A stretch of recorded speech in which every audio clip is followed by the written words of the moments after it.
Album ritratti, Lura Fiz-Zmien, Lura Fiz-Zmien, pajjiż motiħor, milli nafjien, titħabbek miegħu bla ma trid, u kemm nixtieq impara l-ftit li jerġa' dak iż-żmien mill-ġdid. Li jerġa' dak iż-żmien mill-ġdid. Lura Fiz-Zmien, Lura għattini parti tal-programm tagħna. Se nkomplu biex naraw id-dokumentarju, t-tieni parti ta' dan id-dokumentarju The Heritage of Paul. Dokumentarju li nġibet fis-snin 60. Do we have the heritage of Paul?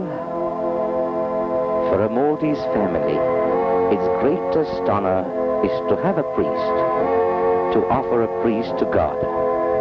And there is hardly a family without its priest.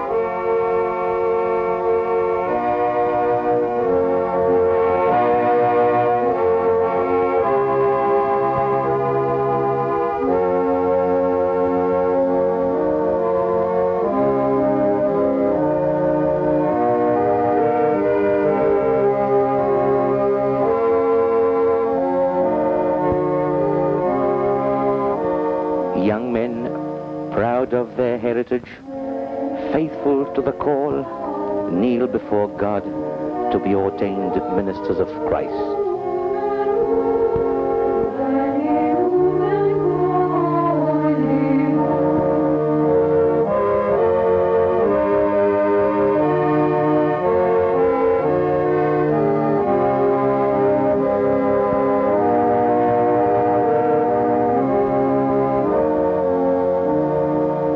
Like the apostle who nearly 2,000 years ago consecrated Publius first priest and first bishop of our islands. The bishop blesses the newly ordained and bids them go to preach the gospel.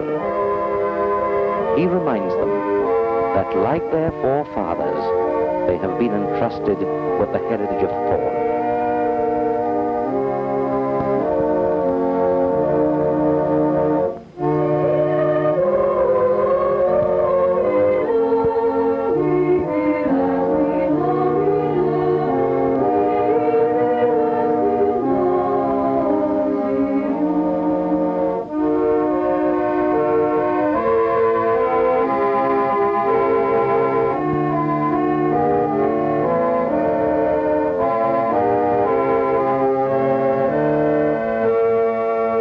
Those priests are conscious of their mission.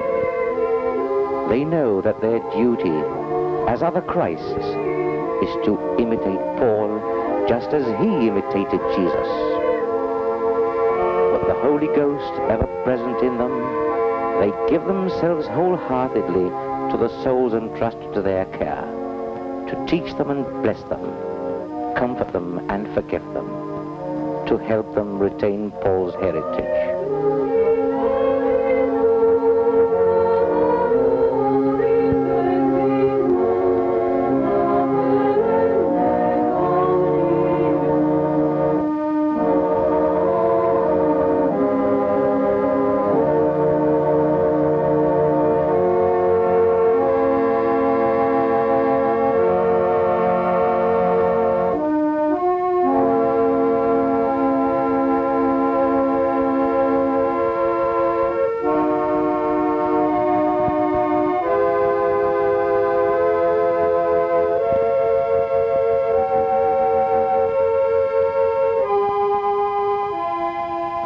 Malta will never lose that heritage because it has its priests, the true and undaunted custodians of Paul's heritage.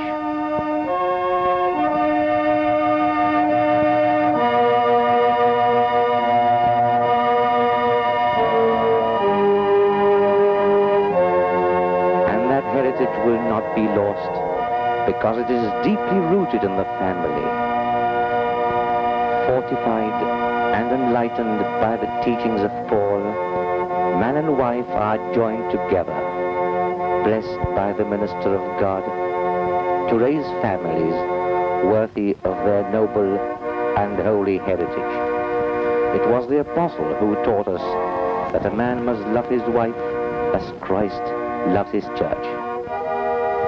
That is the secret of Paul's heritage, love.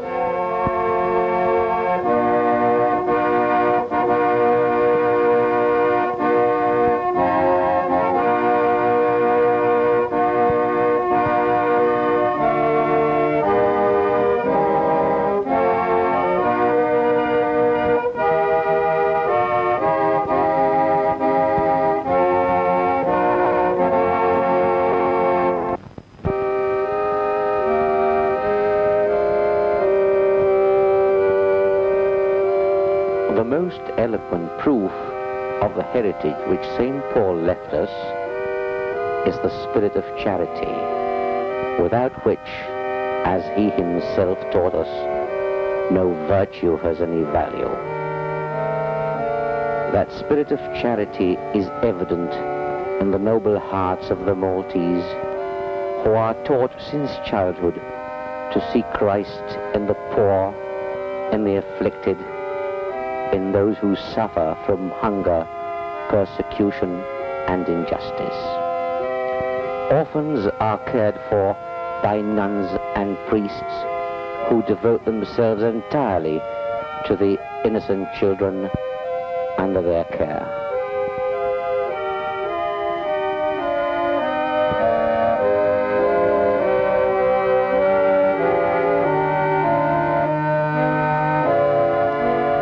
There are many institutes and orphanages in the island, and they are completely dependent on the charity of the faithful.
The nuns work and pray to fortify themselves in the great battle before them. And the children grow up, true soldiers of Christ, cared for spiritually and materially. Boys are taught useful trades, so that when they find themselves in the world, they can fend for themselves and feel thankful for all that was done for them while they were cared for in the church. They become useful citizens. They look back upon the days when they were taught in the classroom, or when they were being given a trade, either as tailors, carpenters, shoemakers, bookbinders, printers, or engineers.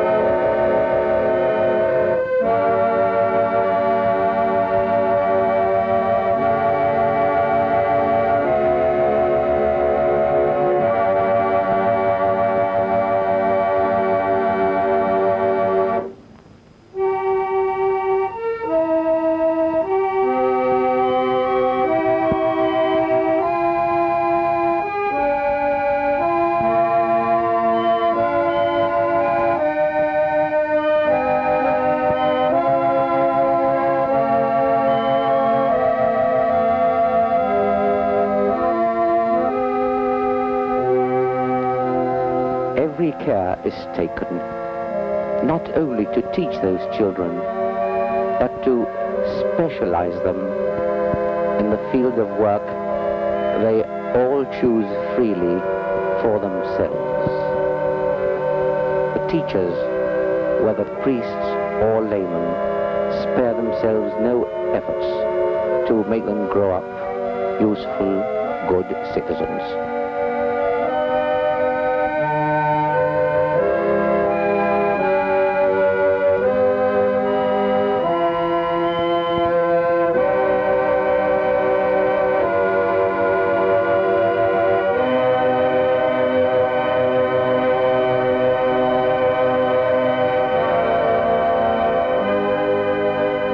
Catholic charity is not limited merely to the children.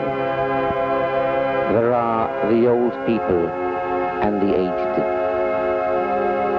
Those poor old people who at one time were the backbone of the nation, good fathers and good mothers, those old people who worked hard to bring up good Maltese family, have their mind at rest, because they know that when the hour of death approaches, when there's no more strength or energy in their blood, that the church looks after them. They know that they can go to a home where they find the love of Christ, Catholic charity to look after them.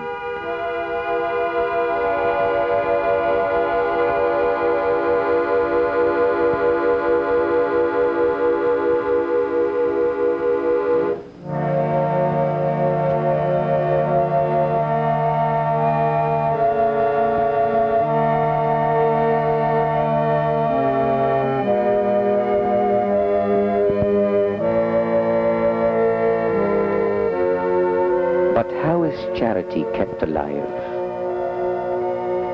It is kept alive by the unceasing labor and efforts of Malta's priesthood. Here we see one of the orders, the Capuchin order, that works hard in the field of the Lord. There are various orders in the island. There are the Dominicans, the Augustinians, the Franciscan, Conventuals, Minors, and Capuchins. There are the Theresians and the Jesuits. There are the Carmelites. They all work together hand in hand. They all work together for the glory and the goodness of Malta. And alike unselfishly, they distribute the heritage of Paul among the faithful. They never stop working. They know that there's a mission in front of them. They know that they are carrying a responsibility. To the Maltese, they must give freely the heritage of Paul. To the Maltese, they must present the religion taught by Paul.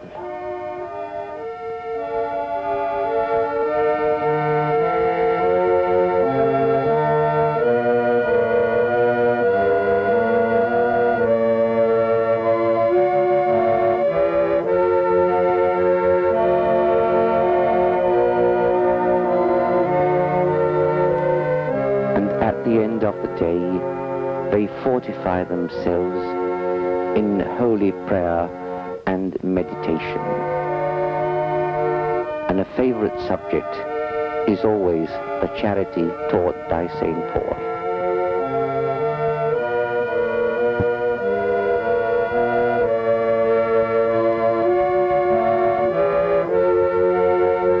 The heritage of Paul, the great apostle of the Gentiles, is also noticed at the Maltese Diocesan Seminary, where future priests are forged. These young men do not only look forward to their native country, but like Paul, they have the world in mind as their future field of apostolate. They have here a missionary crusade called after their father Paul, whose duty is to foster this missionary spirit among seminarians.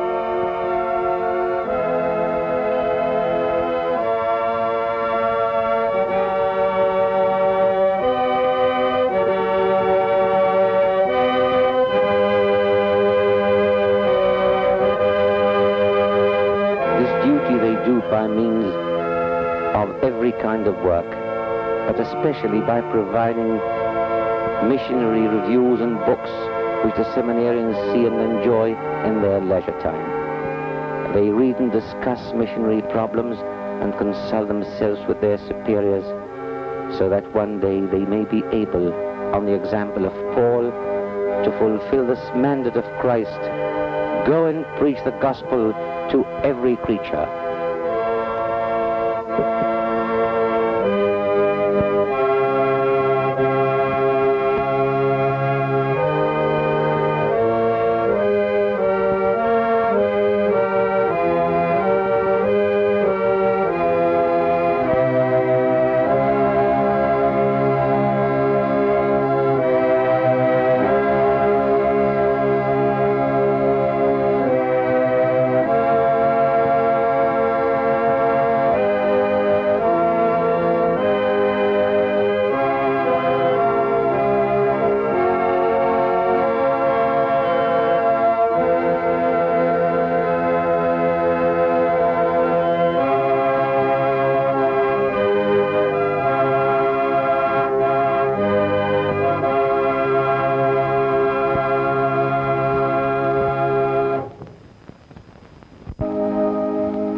From the great apostle, Malta inherited a deep, sincere love for the Blessed Virgin.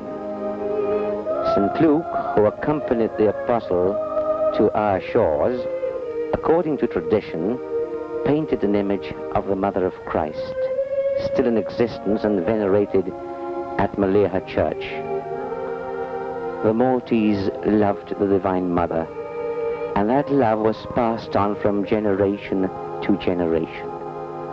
After the war, yet another church was dedicated to her, the Church of Our Lady of Fatima, which was built and completed in only 11 months.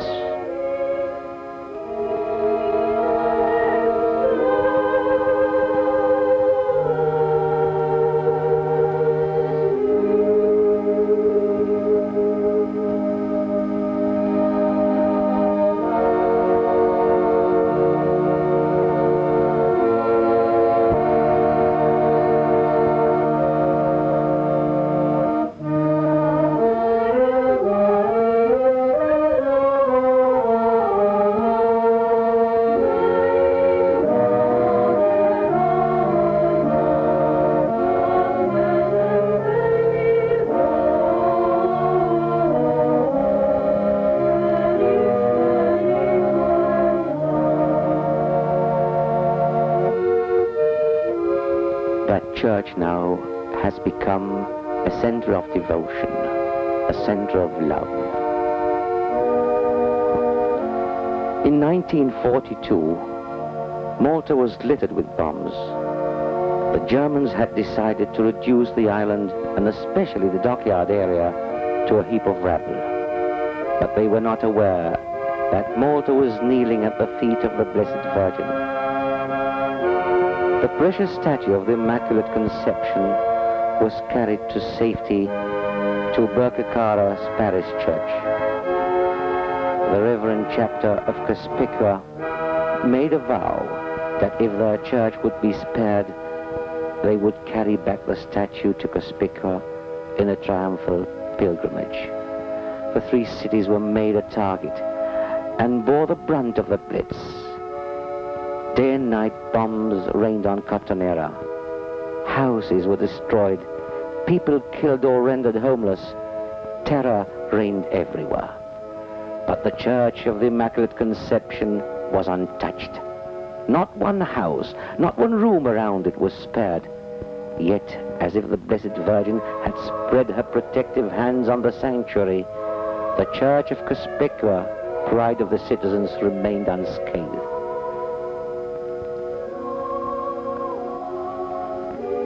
the vow was completed. In triumph, the beautiful statue was carried back to her city. The crowds applauding, the crowds raising their voices in thankfulness and in joy. Behind the statue, the miraculous picture of Our Lady, Immaculate Conception, assured her children that she would always be with them.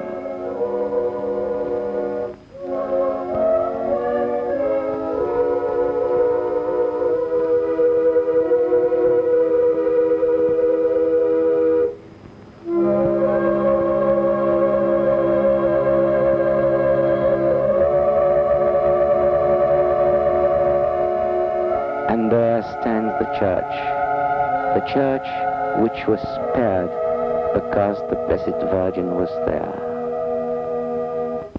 So much wreck, but yet so much protection on the great city.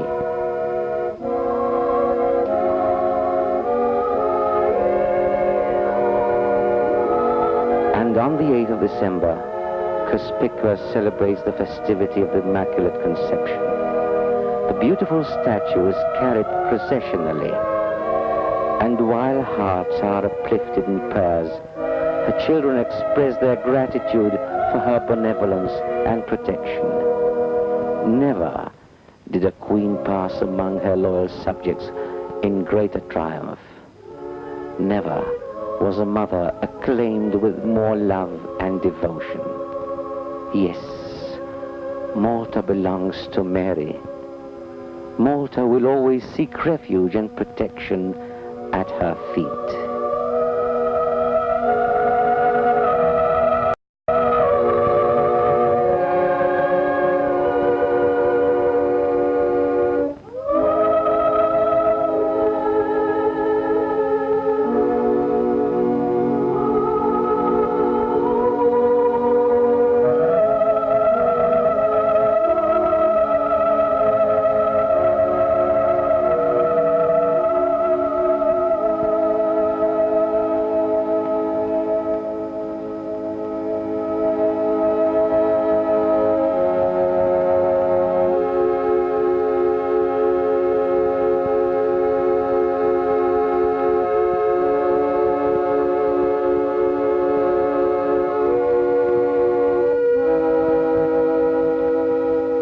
The special day of the year when Malta shows its loyalty to Christ is on the feast of Christ the King. From every corner of the island, the Maltese pay their homage to their only Lord and Master. They pass in their thousands by the statue of Christ the King, a statue erected in memory of the Eucharistic Congress of 1913, and lovingly they lay their wreaths and salute him. And that bronze figure of the King of Kings seems to move forward to meet them and to bless them, to lead them to their salvation and glory.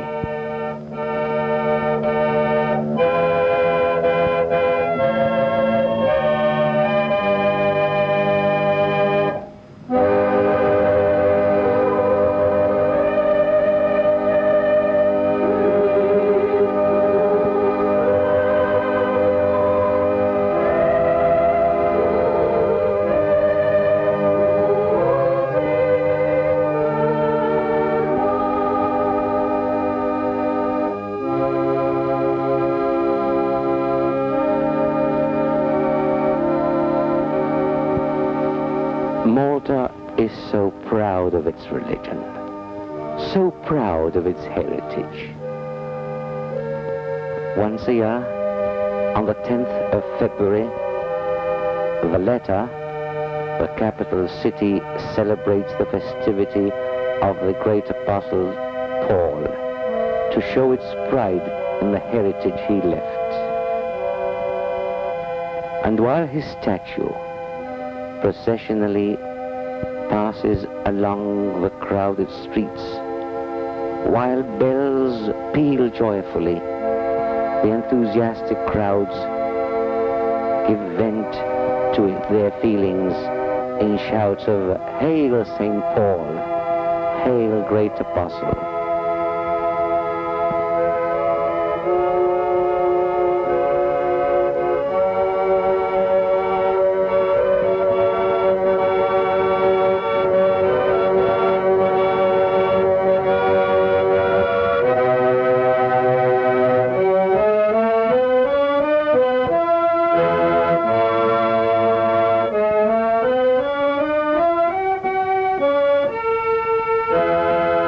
Hail St. Paul, hail great apostle. That will always be the salute of Malta. The little gem of the Mediterranean was not long in embracing the religion of Christ brought to it by Paul. That religion was uninterruptedly preserved. And happen what may, that holy religion will always be its greatest treasure, its most glorious heritage.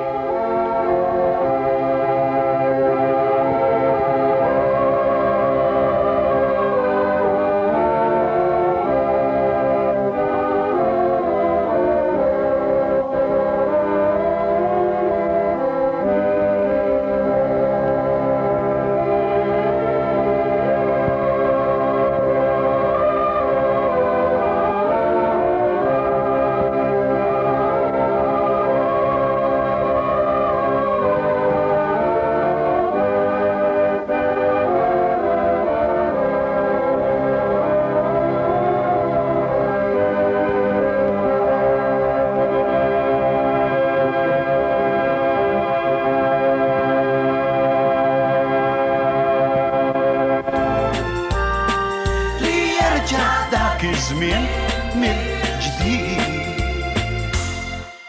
Dik il-kidba tanti ħelwa ta' Victor Apap, il-vuċi dak l-Ingliż tipiku ta' Father H. Bourne, bix-shots ta' Alfred Vellagera, naslu fit-tmiem id-dokumentarju. Iġibna wkoll fit-tmiem it-tieni parti tal-programm tagħna tal-lum, Lura Fiz-Zmien. Programm li kif diġà żgur kulħadd induna qed niddedikawh il-missierna San Pawl. Inkunu magħkom minn hawn ftit momenti oħra. Ibqa' magħna. Album ritratti lura fiż-żmien. Lura fiż-żmien. Pajjiż ieħor milli nafih. Titħabbab miegħu bla ma trid u kemm nixtieq imqara l-ftit li jerġa' dak iż-żmien mill-ġdid. Li jerġa' dak iż-żmien mill-ġdid.